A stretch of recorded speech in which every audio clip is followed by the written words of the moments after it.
Volvo station wagon holds a very special place in the heart of Swedish car enthusiasts. I mean, enthusiasts of Swedish cars, some of whom also might be Swedish. But either way, today we're headed to the Proving Grounds at Lime Rock Park to check out a very special flying brick, a tuned Volvo 850, a tribute to the famous Volvo that ran in the British Touring Car Championship back in the 90s.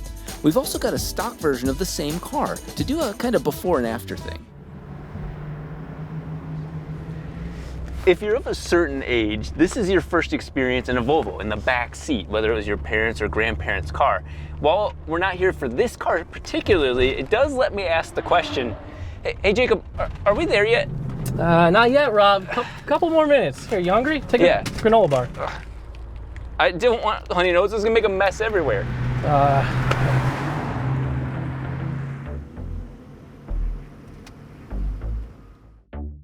All right. Now, this is why we're here. So this is my 850. Yeah, okay. That really kind of started out looking like this one. 3 years ago, I bought this car for $850. Literally? The guy wanted $900, but it's not a Volvo 900, it's a Volvo 850. This is kind of a BTCC inspiration build. Okay, and those letters? So BTCC stands for British Touring Car Championship. Okay. And in 1994, Volvo actually raced an 850 station wagon. Against like race cars. Against race cars. And there's like this classic shot of like that Volvo 850 wagon like up on two wheels. I wanted to build that. Yes. But it's not a replica. That car has a lot of crazy trick stuff that they did. Right. But try to stay true to the spirit of that car. What was the first mod? What was the first thing you touched on it? A friend of mine reached out to me and said that he knew of a special engine where someone had built like a naturally aspirated Volvo engine. Really? And then crashed the car. So I ended up buying a wrecked car, pulled the engine out of that and put it in this. Nice. There's not a huge aftermarket support for Volvo, especially these older ones, but there are like factory Volvo parts that you can install on these that make them handle a lot better. That's cool. So for example, the C70 Volvo was a two-door convertible on the same chassis. So they added a lot more rigidity to make up for chopping the roof off. Oh, that is an awesome approach. So the subframe is solid mounted instead of having rubber bushings. Yeah. There's a center brace that goes all the way across. So everything from a C70 convertible is underneath this car. That's like my favorite thing is where, hey, you know, if you know enough, you can save a lot of money and be, you know, creative on how to make the car better. So while it looks wild out here, you're saying that under the hood's actually where a lot of it's at. Yeah, absolutely. Yeah. Okay. Let me hop the hood for you and show you. So this is where things sort of escalated. Yeah. Purely out of stubbornness for staying naturally aspirated and kind of, like I said, following the spirit of the BTCC car.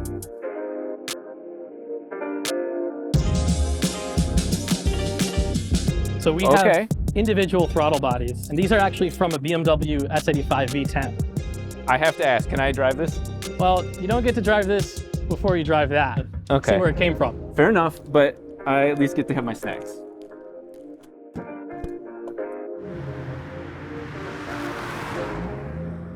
Is this your first time driving a Volvo? I hate to admit on camera, but yes, obviously this is going to be a very comfortable, smooth ride. These are just great everyday cars. A little bit of body roll there, right?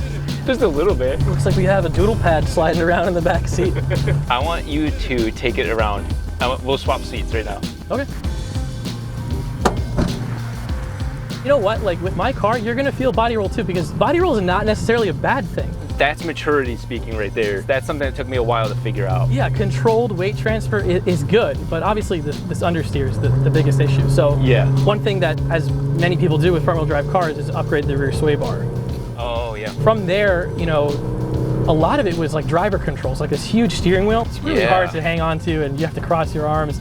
The seats, you're sliding around, like we're sliding around right now pretty good. They're obviously not known for being super fast. Like here's our little straightaway. This is wide open throttle. That's wide open throttle? That's wide open throttle. Okay. And it sounds pretty good, you know, 5-cylinder, but not super fast. Have I graduated to the... I think so. To the livery? Okay.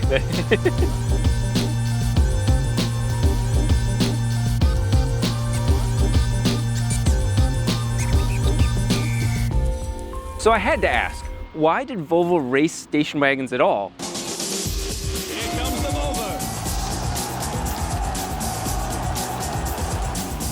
As the checkered flag goes out, Rydell wins at the Volvo. The myth is that when it came time to set up the race program for that year, they didn't have any sedans available.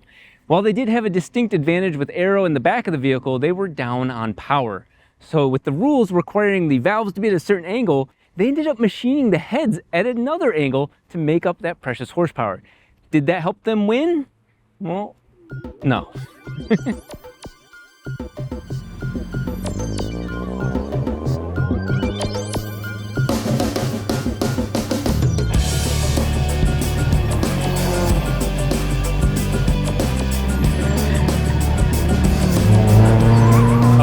Already so much more connected to the road. And then once you hit the straightaway, just mat it all the way to 7,000. Right here. Keep going? No way. That's incredible. It just keeps revving forever. The sound is just like, if you close your eyes, you're back in 1994 in a British touring car. That is so cool.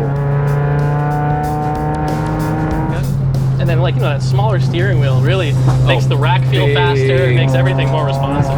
Big difference. And of course the seats, like I can't stress enough, being able to feel like you're actually in a sports car and not sliding around in some cushy seats. Yeah, it's just fun. This is just a fun car. I think what makes it fun is also how ridiculous it is. Like, yeah, I've forgotten, because I'm trying to drive it good in front of you. And like, I've forgotten what it is because this big car behind me. I don't know how it could be so big and so nimble. That doesn't make sense. Well, welcome to the business end of this vehicle. This is where all the magic happens, and it is very easy to see how it happens.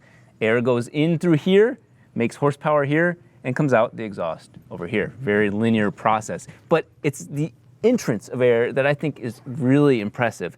This looks like an OEM part. In fact, I thought it was. But this one is 3D printed out of metal. While these throttle bodies are stock, they come from a completely different car, and in fact, a completely different engine. Those are 5 in a row from half of a V10. Then these runners here also look like something off the shelf at Volvo. They aren't. They're 3D printed metal as well.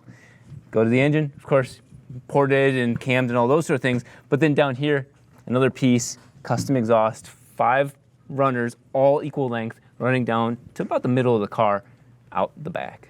This power steering pump right here is a very common upgrade for people tuning their cars. It is a Volvo power steering pump, so it is very appropriate that's in his car, but with a little controller, you can actually use that in just about any car. So it's electric power steering, and that helps when you don't have enough space on the engine itself to drive your power steering. And so it's funny because that's been one of my challenges building one of my cars, and it just fits right at home here in his.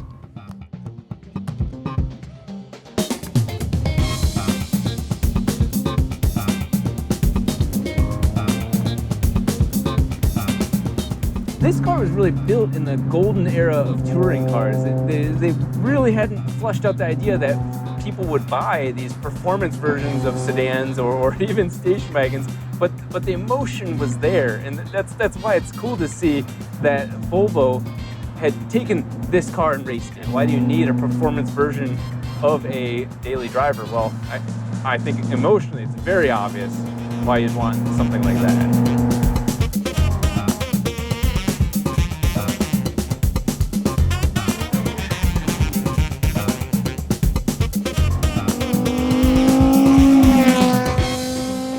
Oh, sounds like that. Just remind you why you build cars, why you love tuning cars. That car started out as nothing special. In fact, it's one of the safer cars in the world, but it's neat things like that where Jacob took a boring car and made it something special. He made it his own, modifying it, making it a capable track car when it's not even meant to do any of that. That's the sort of thing on these episodes, going through all these different adventures I learned.